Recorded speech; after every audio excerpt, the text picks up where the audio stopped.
And we have a great program for you today. I think there'll be a lot of great information coming out of this. And we decided to pair with the marketing committee for one challenge we were seeing for the business community, especially the small and mid-sized businesses and the not-for-profit entities, is how do you effectively communicate with your customers to, one, tell them that you're open and you're safe and you're following the safety precautions so that they're comfortable coming back to be a customer of yours or a patron of yours. And two, what if you've had to reinvent yourselves and almost have had to have develop new products or services? How do you communicate that effectively so that they know you're doing things differently and it may be something that they're interested in? So we put together a really great panel to help with this. We've put together Deborah Rizzi, I'll introduce in a second. She's going to go through a lot of the mechanics and nuts and bolts of what you could be thinking about doing as a marketing expert. She does a tremendous job with her client base. And then we invited the Blue Claws to speak, Bob and Joe, and we'll introduce them when it comes to their portion. But you talk about a business that had to entirely reinvent themselves for this year.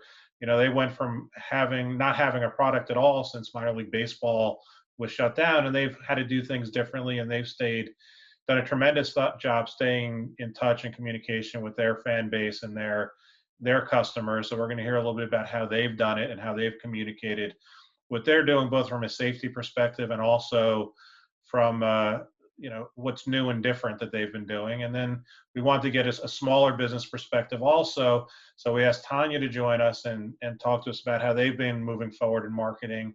And I think she's also going to talk a little bit about opportunities that she's seeing for lower cost services in her industry and similar industries that you may be able to take advantage of as well. So to kick off the program, I'm going to turn it over to Deborah Rizzi. She's president and partner of Rizco, a brand-led marketing agency based out of Spring Lake, who is celebrating its 20th anniversary in business. Fueled by research and design, Rizco elevates business through successful marketing campaigns that embrace brand, web, and digital strategies. Deborah is an MODC board member and co-chair of the marketing committee. I'm going to turn it over to you to begin the presentation, Deb. Thank you, Len and Ben, and thank you everybody for attending today and taking some time out to learn about a really critical topic, and even more critical because there are new changes that have just hit New Jersey as well. So I'm going to share my screen and go through.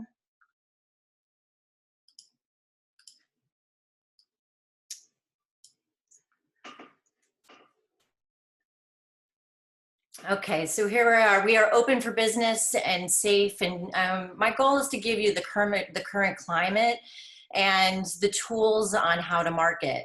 Checklists and goals for today are really looking at what the state of New Jersey looks like, what does safety mean, and then also taking a look at your business and knowing that it's time to market. Hopefully the statistics and the trends that I'll share will help you think about your business in a different way and evaluate what are you doing now, where could you shift and pivot, and how to move business forward and drive profitability for Q4. So just high-level stats, to be together, information sharing is really important. Looking at our unemployment rate. Right now, as of September, it was 6.7%. So it's looking better than the 11.1% that we were in August and 14.2% in July.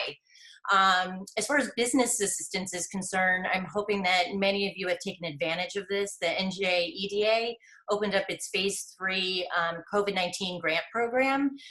The deadline for pre-registration was on 10/27. So hopefully if you are part of that, we hope you're going to find assistance through that. If you did not take advantage of that, I do encourage you to visit choosenj.com business assistance, and that's where you're going to find the outline of all of the different financial resources. For each of us, we could all use help, and to stay in business, that financial assistance is a key component of it. let's look at the visual truth. And honestly, I could have filled 3 pages with major brands. And unfortunately, this is what it looks like. These are brands that have declared bankruptcy during COVID. And, as you'll see, a lot of them are within the retail brick and mortar philosophy of business, but also too, there are major brands that are closing stores in New Jersey, which is going to impact our economy overall. So, and there's variety there. AT&T and Taylor, Bath and Body Works, Bed Bath and Beyond, GameStop. This is a wide variety. And at first this can be daunting to say, well, if the big ones aren't surviving, how am I? But there's light in the end of the tunnel and opportunity for each of us as we pivot, because there is hope, because there is a shift on going local. So as you look at those brands that are not going to be around in Q4, see where you fit into it, because those operations will not be there and our shopping experiences will not be normal. So if you have or fill one of those holes, there is that opportunity to get a whole new market share in the upcoming months and even into 2021. Some top line survey results, and when you look at statistics, this is where you get inspiration of, okay, where might there be an opportunity? Where could I find a new customer? While it's been stated, and this is not a surprise, that 80% of small businesses say that they've been hurt during this pandemic, there are positive numbers there too. So as far as online shopping is concerned, if you've gone digital, you've seen that consumers are coming to your website more so, or they're spending more time online because they're at home. So you're seeing that 76% more in online shopping than a previous year. Also, 72% of members are believing that they'll frequent local businesses more after this crisis. So fostering your current relationships and having that brand awareness on a localized level is going to be important for your brand. Shoppers, you're seeing that they're willing to go out of their way for online local shopping or curbside pickup or delivery. So if you're not offering some of these items, this is where it's going, and it's time to think about how maybe you might be able to shift your business slightly. You're seeing that 68% of people are tipping more. I can attest to this. Friday night is pizza night in the Rizzi household, and we found that you're going to pick up and you're throwing an extra $5 onto the receipt because you want that stability of the people that you've always gone to and trusted for those family traditions. So if offering a service where tipping can be included, that is definitely an opportunity for you to make a little bit of extra cash without abusing the opportunity as well. Our food has been disrupted in a way. So farm to table, you're seeing an uptick of small scale food producers, and that's coming from Reuters. And then the e-commerce win, small savvy businesses who have invested in their online shopping sites are reaping the rewards now, and they're starting to see that uptick of referrals. And if they've set up landing pages and PPC campaigns, you're seeing that funnel starting to really increase in flow. And then there's the intentional spending. Shoppers don't want to see their favorite local businesses fail. So 49% of consumers have made a purchase specifically to support local businesses during the pandemic. And then last, this is an opportunity to go hyper-local, is Nextdoor, another social networking platform. They found that 98% of users say that local businesses actually improve the quality of life for their neighbors. I participate in this personally, and the amount of volume of questions of who do you recommend for X, Y, and Z. So making sure that you set up a business page in there and get involved in that conversation will help with your marketing goals. So what does safety mean? Some of you might be aware of this, but there are, and amazingly enough, we're having this discussion today. The safety precautions are increasing, and the governor announced this yesterday, that beginning at 6 a.m. on Friday, November 5th, employers that require permit their workforce to be physically present at a work site must abide by the following requirements. This could impact whether you decide to go back into your offices or not, or how you're going to run your business. And I'm going to run through these because this is relevant information. It's important information as an employee and an employer. It hasn't been stated what the ramifications will be if you don't comply, but there are some eye openers in there. Requiring workers and customers to maintain at least 6 feet of distance from one another to the maximum extent. That's something that, that we're well trained on at this point. Requiring everyone to wear face masks except when an employee is at their workstation at least 6 feet from others or is alone in a walled space, such as an office. Employers may be authorized to prevent individuals who refuse to wear a mask from entering the worksite, whereas such actions are consistent with the state and federal law. So we've seen some flexibility and comfort levels there within our own businesses and also networking events. It's going to be interesting to see how this trickles down to each of our businesses and really reinforcing that masks are on unless somebody's eating or in their own confined space. It is the job now of the employer to provide those face masks for their employees, and it's at your expense. You're not getting anything off for that. So that is an addition. Also providing sanitation materials for all employees and visitors at no cost to those individuals, which some of us are doing anyway, but this is now a mandatory requirement. Ensuring that employees practice hand hygiene and provide employees with sufficient break time for that purpose. Now, if you had it in your handbook that you got an hour for lunch and that was it, you're now having to take another look at how you're formatting your day-to-day with your employees to make sure that you're complying with these regulations. Routinely clean and disinfect all high-touch areas in accordance with the DOH and the CDC.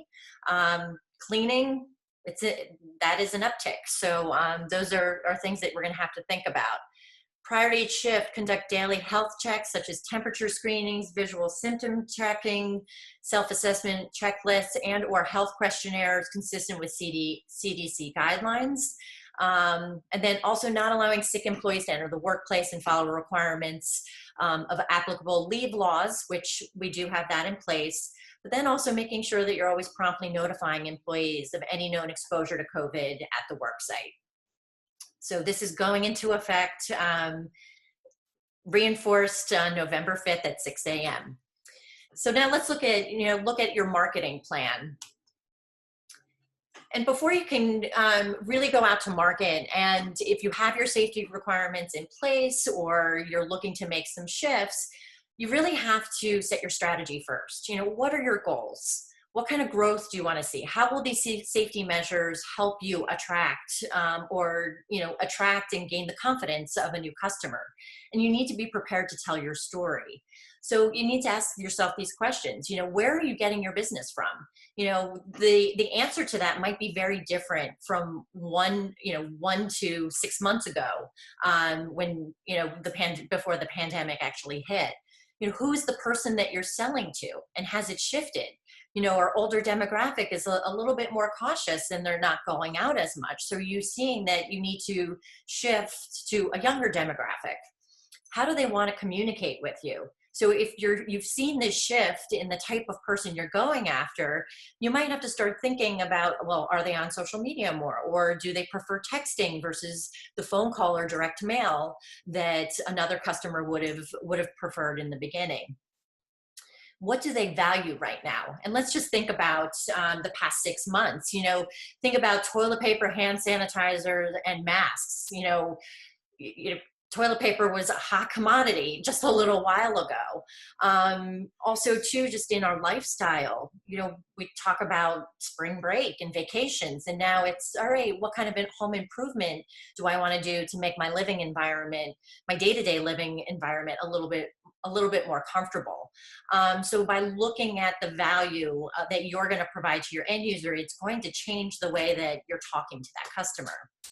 And then what's new that you have to offer?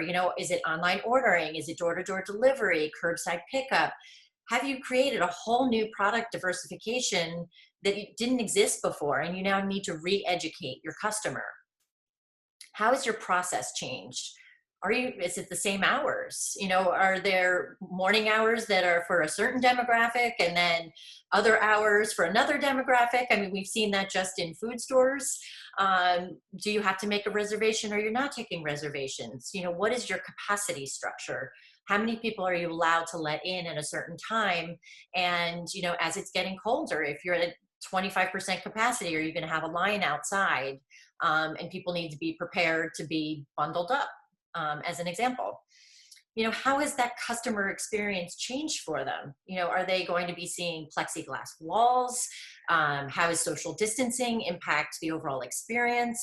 And then also staff. If your customers are used to seeing certain staff all the time and have relationships with them, and maybe they've left your business, you have to think about how you're going to bridge that reintroduction of somebody new.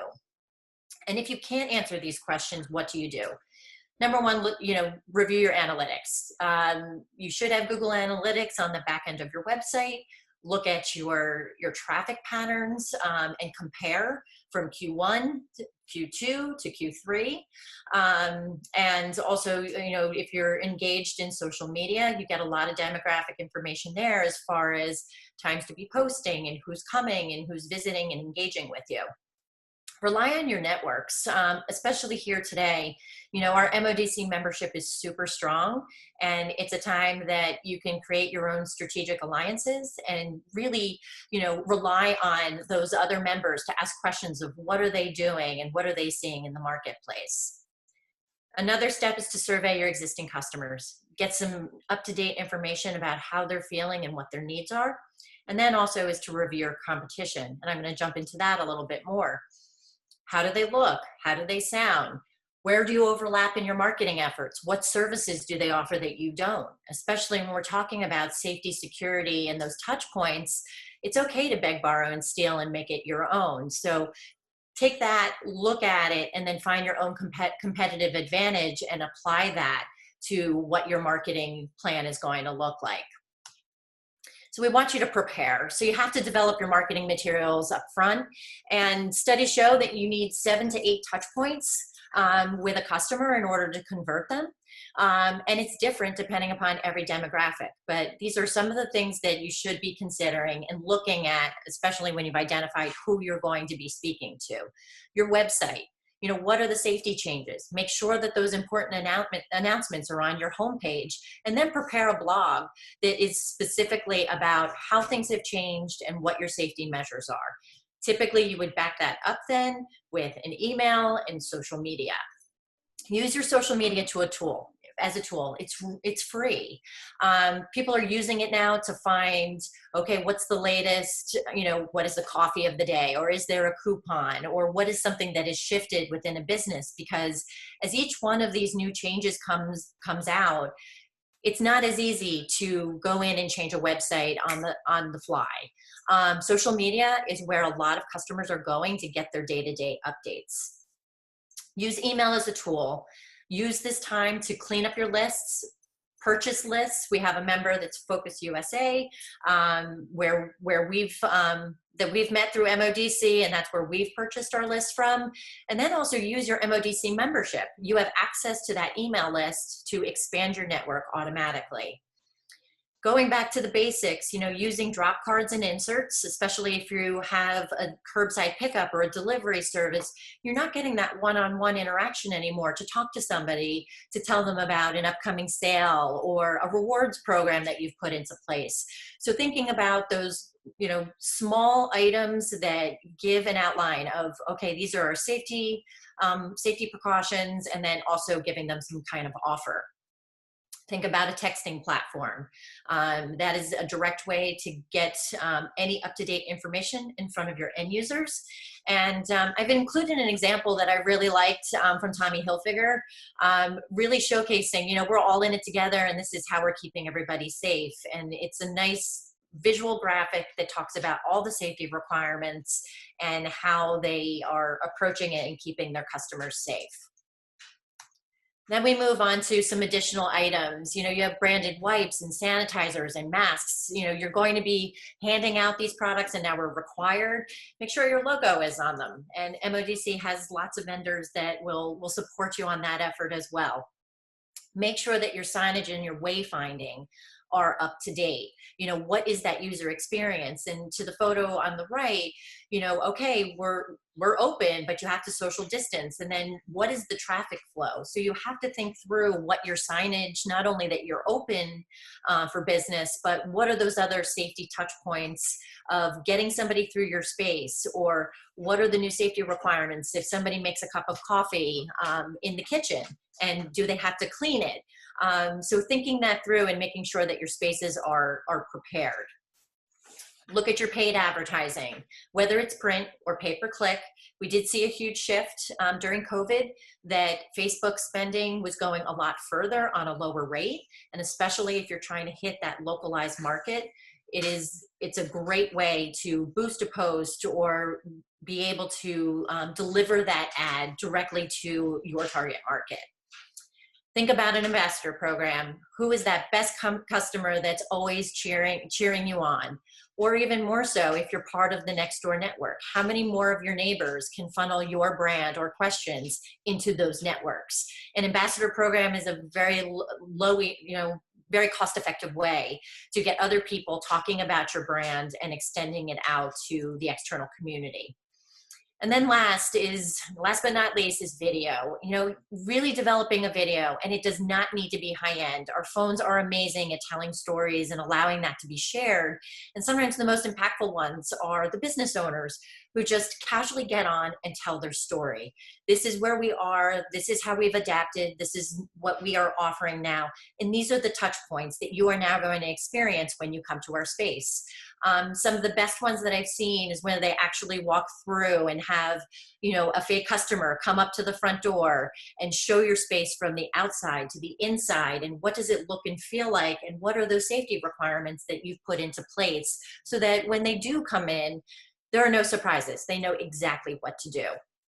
And not to mention, throw in an extra deal or special. That'll drive traffic, and whether it be to your website or to your space, to get sales going. One note is that if you do change your hours, make sure you adjust them across all of your materials, whether it be social, your website, your other platforms such as Google My Business, Yelp, and Nextdoor. There's nothing worse than changing it in 2 places and then it's showcased in 3 other places that you're open until 10 o'clock at night when you've now shifted to 8. Share your story. So make sure you educate your staff that everyone is speaking the same language and ask for their engagement on your marketing campaigns, and then educate your customers. Zoom, it really is like the new Kleenex. Set up an educational webinar and invite customers to attend. Partner with like-minded people to share in the expense or gain access to a new customer base. Just like today, you have 3 different businesses, 3 different sectors that are coming together to share valuable information. And so whether you're selling a product or service, just remember, be consistent, be compassionate, and make sure that your message is out there consistently, which is key. And I'm going to pass it back so that you can hear some wonderful case studies from the Blue Claws and also Commercial Flooring and Interior Concepts.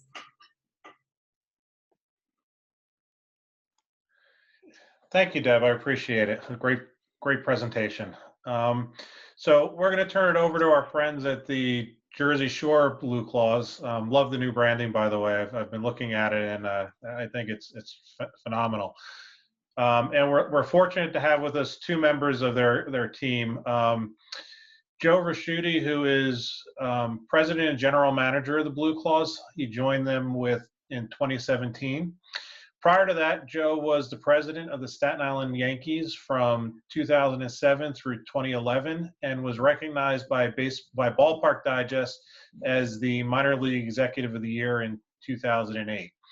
Prior to joining the Jersey Shore Blue Claws, he served as assistant vice president of university event management at Columbia University. There he led a 20 million plus division that provides event management, venue rental, and food and beverage services for 34,000 events annually across the Columbia University campus.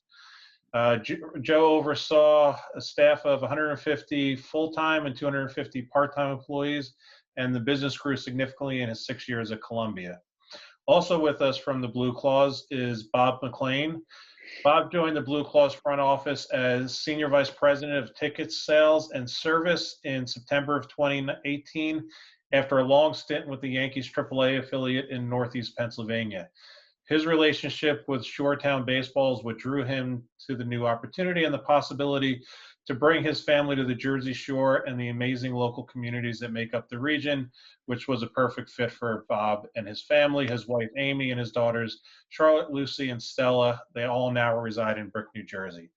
So I have a couple questions for you, but maybe I'll turn it over to you guys first for a couple of introductory remarks about what you guys have been doing and how you've been able to weather this pandemic. Thanks, Len. It's great to be here. Thanks everybody for letting us be part of it. Like everybody, we faced some pretty tremendous challenges over the last 8 or so months. Obviously the complexities of managing a business through a pandemic is completely uncharted territory for all of us. I think what made our particular challenges a little bit more so, was we're a sports team, sure, but we're a hospitality and entertainment business, and we rely solely on bringing as many people through our doors and gathering as many people in one place at one time. And that's how we measure success. That's our entire business model, is filling the stadium, and we weren't going to be able to do that. So that really added a whole nother layer of complexity to it, because our entire business model hinged on one thing that we would not be able to do. Like everybody, we face a tremendous amount of uncertainty, but it was prolonged uncertainty. So it was kind of like the death by a thousand cuts. We had the challenge of whether or not minor league and Major League Baseball were actually gonna have a season, and they were gonna authorize a season. And then we had the added challenges to whether or not, if minor league and Major League Baseball authorize a season or not, would the municipality or the state, would we be able to welcome people into the ballpark in the first place? So we were trying to figure out, what do we do if there's even a disconnect there? Yes, we're mandated to have a season by the league, but we're precluded from having people in the ballpark because of municipal regulations. So we were fighting this battle on multiple fronts, and like everybody, again, it's uncharted territory. We were figuring this out pretty much as we went along. Some of the challenges too that we were wrestling with, probably particularly in that latter case, is well, what happens if we can have a season, but we have an artificial cap, right? You can only have 500 people or 1,000 people. Well, what happens to the other 6,000 or 7,000 people who have purchased tickets for that game? Where do they go? What do you do? So rather than getting kind of ahead of ourselves, we just said, look, let's just take this step by step, and let's just base it on what do we know. And and then it became the process of managing the first couple of months between when we closed down the office on March 13th to the season actually being canceled on June 30th. We had 3.5 months worth of uncertainty. And how do you communicate uncertainty to your fans and your season ticket holders and your corporate partners and your stakeholders? So our work began, one, just kind of getting the lay of the land as to what the landscape was actually going to look like, and then two, let's work out some really, really smart communication so that we can hold people close by and let them know, hey, here's what we know, here's what's happening. And Bob did a great job, and he and his team did a tremendous job reaching out to the thousands of people who bought tickets already to communicate to them, here's what's happening. And I'll let Bob kind of share a little bit about of his insight and how all that worked, and just the importance of messaging out to the fans who bought tickets, even if we didn't have a whole lot to tell them other than, we don't have any updates at the moment, but here's an update. We don't have any updates, but it's important to communicate and check in and just let them know, so they didn't feel disconnected. But anyway, Bob, maybe you can share with the group a little bit about your insight there. And it sounds like perfect transition for the first question. So I'll throw you up the softball, since I think you were going there anyway, Bob. But what has been the key to staying on the top of mind of the fans and your customer base during the quarantine? Absolutely. So for us, obviously we view the fan base as our family, and the ballpark as, the front porch of the community. And we have an unbelievable amount of community involvement. And when you can't have that interaction, small families weren't able to have, a variety of interactions. We were lucky enough to have our third daughter right in the middle of all of this. And it took weeks and months for even grandparents to come, see her for the first time. So when you look at that from a business perspective, and we want to have our family together, obviously, we went through a ton of time, as Joe mentioned, with trying to communicate to fans as best we could. And, our stance on it was be as full disclosure as we can possibly be, knowing that we didn't really have a lot of information, but letting the fan base know that while we don't have any information, these are the things that we're working on. And when we do have that information, to finally, shout from the mountaintops, we're going to be ready. We have plans. We have several plans, because I think we were unbelievably thoughtful throughout the process of trying to determine, okay, if this, then that, on a bunch of different scenarios. And when in being full disclosure, just again, making sure that we communicated as frequently as possible as was appropriate. It's trying to find that fine line between calling too often with no information and not calling quite enough. And for a few cases, obviously it was either not enough or too much. But for the vast majority of the fan base, everyone was very supportive, very patient, which we are lucky in that. I know throughout the industry, we tend to shade on the luckier side with the fan base. But it was that communication process, and the communication happens on a couple different levels. Obviously, the internal piece with interdepartmentally, and across the team, with making sure that we were checking in with each other on a daily basis, or whether it was 3 times a week from an executive level, kind of get together via Zoom, via Google Meet, via Microsoft Teams, those types of things. Then obviously you have the fan communication, which you have to be careful with what you communicate, but trying to communicate as often as possible. We took the stance that obviously we would email out information and do as much of that as possible. But because we are such a personal business, we wanted to make sure that we were making personal phone calls, having personal emails, personal correspondence back and forth as often as humanly possible, leading up to that point. And then, I think the third piece of the communication that probably many in this room, or even the fan base, probably didn't necessarily realize throughout this, is that the minor league baseball community is so willing to share information across teams. Yes, we compete on the field, but we are kind of one massive entity in and of itself, across the 160 minor league baseball teams across the country. So being able to communicate with those teams as well, sharing ideas, here's what I'm hearing, what are you hearing, how does that potentially fit our market, all those types of scenarios, to make sure that we were doing the best by as many people as humanly possible. And I really do, I commend our team a ton, because I think we did as good a job as we could have possibly done throughout this. And I think the responses in season ticket holders, group leaders rolling over their tickets in the 2021 season, are basically show the fruits of that labor. The events that we did throughout the season, which I know Joe will certainly touch on as well, and the responses that we had to those, it all definitely paid off. And now that we've rebranded, we're on sale with tickets for next season. We're forging ahead for 2021 to hopefully have all of the same celebrations and even bigger and better once we get back at it. I think that will pay off tremendously for us moving forward. Great, thank you, Bob. And I'm going to throw a second question out, and either you or Joe can answer as appropriate. But you obviously focused on the fact that there was no baseball at the Jersey Shore this year, unfortunately, and it led to you guys have to reinvent yourself a bit. What prompted the decision to shift to the various number of events that you guys did end up and were able to host this summer. And how did you communicate those safety precautions to your fan and customer base? I'll start with that. Yeah, well, so there were two primary drivers behind the decision to mount a number of events. First and foremost,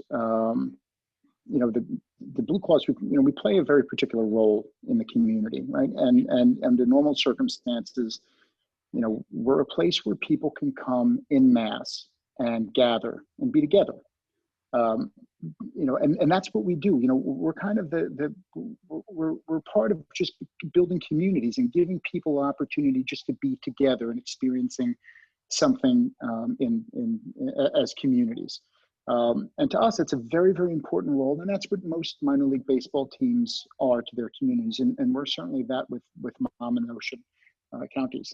And at a point in which I think that role becomes the most critical, we were unable to do it through baseball, and we said, look, we need to be able to do this because it's important.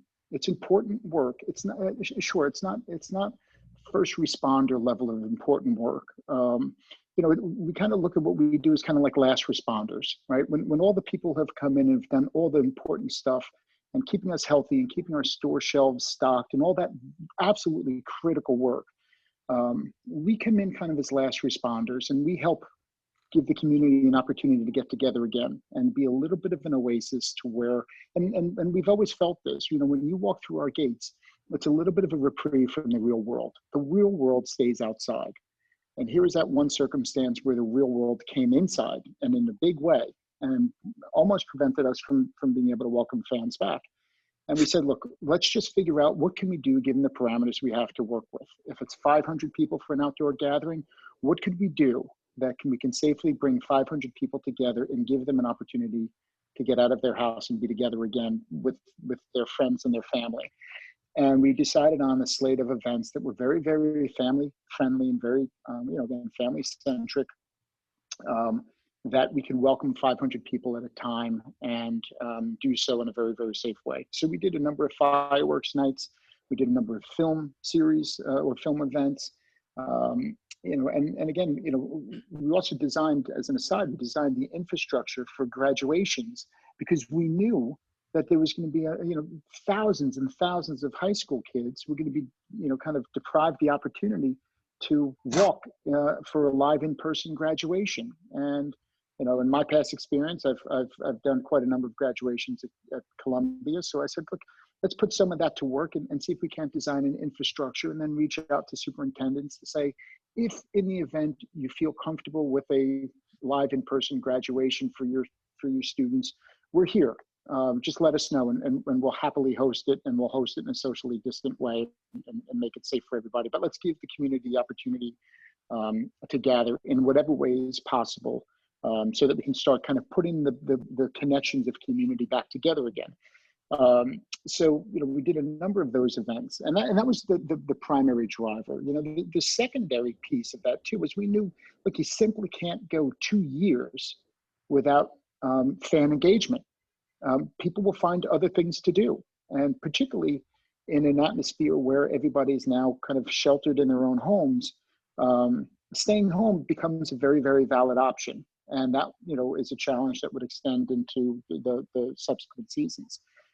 So we wanted to make sure that we were able to, be that place for people to gather, but also stay top of mind for our fans. And we did so. We had to kind of reinvent ourselves.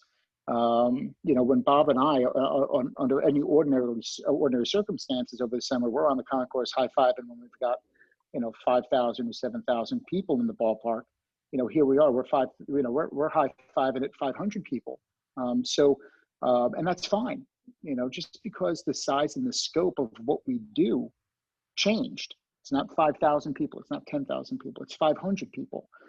So the size and scope changes, but the importance of it, actually increases exponentially, right? So it became critical that we played that role for people. And, you know, hearing the feedback on events, particularly on those early ones when people were on their way into the ballpark, or they would stop me and Bob on the concourse and say, I just want to say thank you for doing this. This is the first time we've been out of our house in 3 months.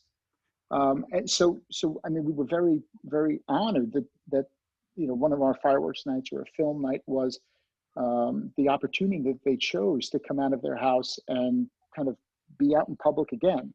You know, it solidified that we did what we can do to help bring the communities of Monmouth and Ocean back together and be a little bit of an assemblage of normalcy again. For whatever role we can play in that, I was glad that we were able to do it. And Len, the second part about your question was with respect to communications around safety protocol. And you know, we made sure that we understood the executive orders. We wanted to make sure we certainly understood what the CDC guidelines were for gatherings. We looked at best practices in venues like ours and across all other industries where people gather to make sure that we can adopt the right protocols in which to safely welcome people back. Messaging that was absolutely critical. And how you message it and the frequency in which you message that is, you know, kind of, it's an interesting line, right? Because, you know, you want to make sure that your messaging is very, very detailed and thorough. So everybody knows before they even get in the ballpark, here's when I have to have my mask on. Okay, when I'm sitting at my table or I'm sitting in my seat, I can take my mask off. The minute I get up and I move around the ballpark, my mask has to go on. Right? So all of that stuff, the social distancing guidelines and staying 6 feet away from people when you're online or in the restrooms and all that stuff was absolutely critical to message. But the number of and frequency in which that message appeared inside the ballpark, we were also very careful with too. We wanted to make sure that before you walked in the gates, you knew everything you needed to know. We wanted to make sure that there were reminders throughout the ballpark, but we also wanted to make sure that once you were inside, it was a little bit of a reprieve from the real world, where everywhere you turned wasn't a sign reminding you of how much danger, you know, being outside of your living room, you know, provides. So we were very, very careful about that. So our messaging was both in signage and in communications, but it was also in action. You know, when you walked around the ballpark, you saw people actively sanitizing any high touch surfaces. So handrails, doorknobs, seats. You know, people would sit at picnic tables. The minute that the party got up off a picnic table and went to another spot, our team was there and they were wiping down the picnic tables with a very specific disinfectant. So we, you know, with respect to restrooms, we wanted to make sure that we were sanitizing restrooms. So every 40 minutes or after 40 minutes, we would take a restroom offline, go in and fully sanitize it, and the sign would be out saying restrooms are being sanitized for your safety. So we were very, very visible too with how we were communicating the COVID-19 mitigation messaging and efforts. Thank you, Joe. That's an excellent point.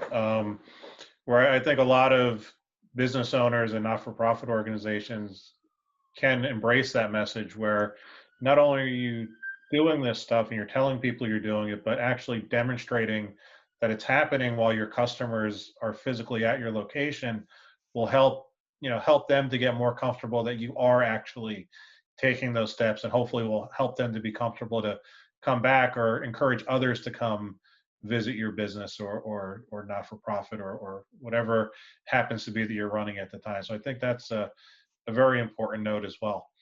Yeah, and it's also a very clear demonstration. You know, how we handled 500 people was going to be a very clear demonstration to those 500 people who were there as to how we would handle 5,000 people. And if we can't handle 500 people safely, what would give them any reason to believe that we'd be able to handle 5,000 people safely? So we wanted to make sure that we were very, very detailed and very thorough and very informed about that process and how we do that, so that fans would feel comfortable not only coming back to future events during the summer, which they did. We saw a tremendous amount of return fans throughout the summer, But also we knew it would be a clear reflection on how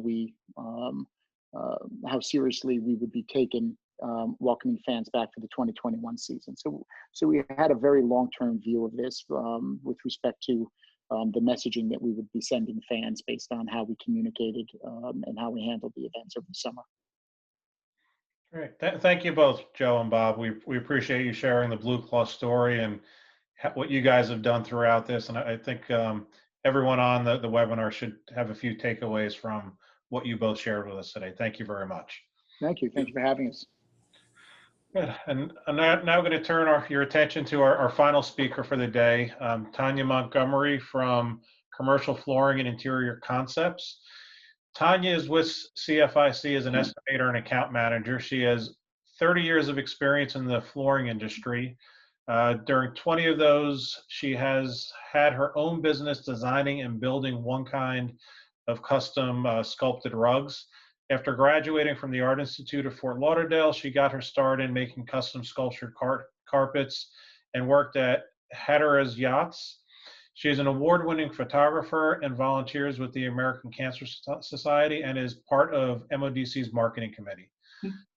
So Tanya, I know you wanted to initially tell us a little bit about how CFIC has approached marketing during the pandemic and how you guys have managed to stay in front of your customers. Right. Thank you, Lynn. A little bit about us. We do a lot of work with the pharmaceutical companies, hospitals, corporate offices, and banks, colleges, and assisted living facilities in New Jersey, all of which have been really impacted by the virus. Just as of recent, we have been welcoming back clients into our office and our vendors. It's very important to us to support our vendors during this time. A lot of them are still opting to do virtual presentations, which is fine. One problem we are having, which is challenging with the virtual presentations, is job walkthroughs. It's very important in the commercial world to see exactly what kind of condition these floors are in. And you can't see that virtually, along with a lot of times we do moisture readings during the walkthroughs, and we all know you can't do that virtually. So it's been a little challenging, but we're getting through it. In the beginning, when the governor shut down all of construction, that, unless it was deemed essential, that left us kind of dead in the water. We had to figure out how we were going to navigate through that. A lot of our general contractors realized that if their project fell under the kind of Renovation Act, then we could proceed. But even then, a lot of the facility managers were not allowing all of our crew members in. We kind of had to cut our crew sizes in half,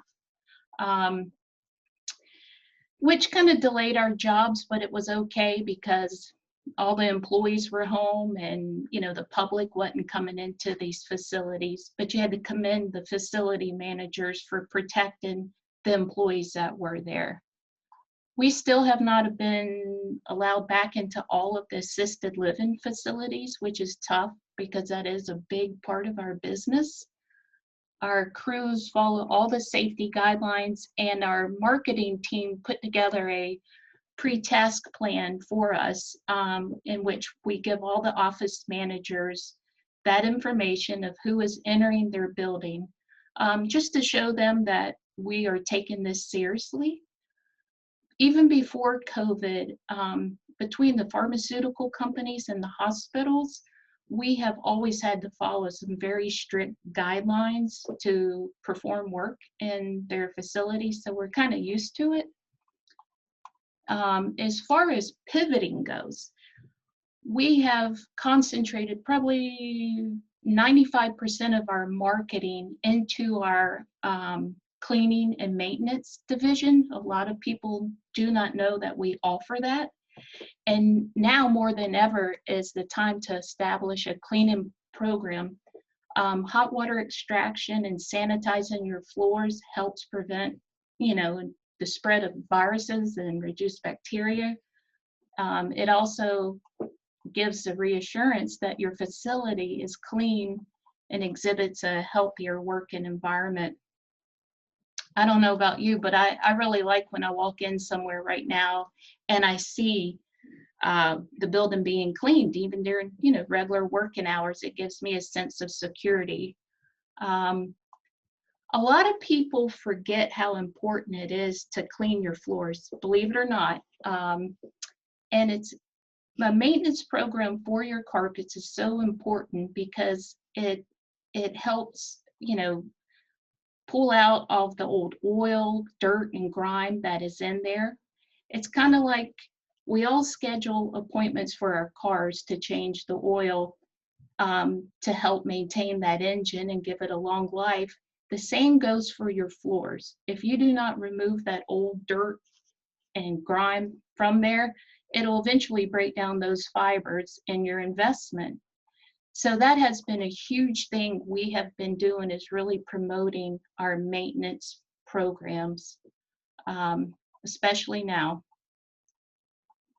And a positive trend that we have been seeing is the savings that is out there. And that's my job, to let people know how much they can save. Everyone wants to save, especially now.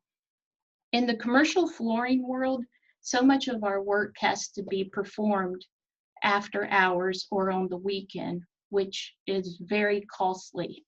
So with everyone working from home or buildings being shut down, if it is in someone's budget to renovate their office, now is the time, because there's a tremendous savings on labor. I know I've personally been very fortunate. I closed 2 deals last week, and the first one was because A, the building is closed to the public, and they've been wanting to renovate their space. And between the painters and the flooring contractor, there's a huge savings in labor because we don't have to go in there on overtime. The other building, they told me that this working from home is working really well for them, and they don't know if they're going to bring the employees back. But if they do bring the employees back, then the building has been, you know, remodeled and will look nice for them. But if they don't bring the employees back, then the building is ready to hit the market and they're going to sell it.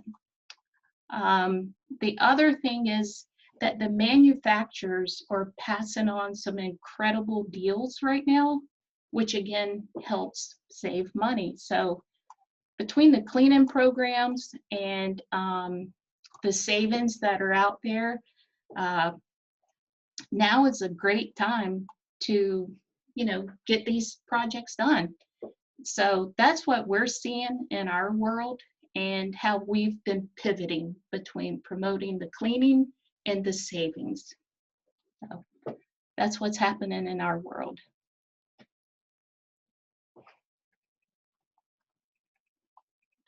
Great, thank you, Tanya. Great message and great insight. And interesting that one thing I guess a lot of people probably aren't thinking about is there are potential savings to having work done to the office space or the, you know, the Yeah. work areas when there's nobody in there. And I'm sure, you know, if you have the financial wherewithal, it may be a good time to take advantage of that, not only for flooring, but any type of contract work presumably would come at a discount right now. So it's a great observation that hopefully some of the people on the call can take advantage of.